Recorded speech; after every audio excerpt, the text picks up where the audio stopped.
How to enter RRSP contribution on tax return with TurboTax. Hi guys, welcome to our channel. Let's begin. The first step is to gather your RRSP contribution receipts. You want to collect them from your financial institution. Contribution made during the first 60 days of the current year can be applied to previous tax year. Now you want to open TurboTax, whether the online or desktop version.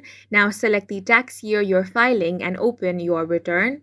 Now you want to navigate to Income and Expense section, then select T-Slips. Now click on T4 RSP Income from RRSP. Now you will have to fill in the details. You will have to enter details such as total contributions made during the year and during the first 60 days of current year. Indicate if any contributions are designated as home buyer's plan or lifelong learning plan repayments. Enter the amount as shown on your official RRSP contribution receipts. Now, TurboTax will ask you to confirm your deduction limit, which you can find on your latest notice of assessment.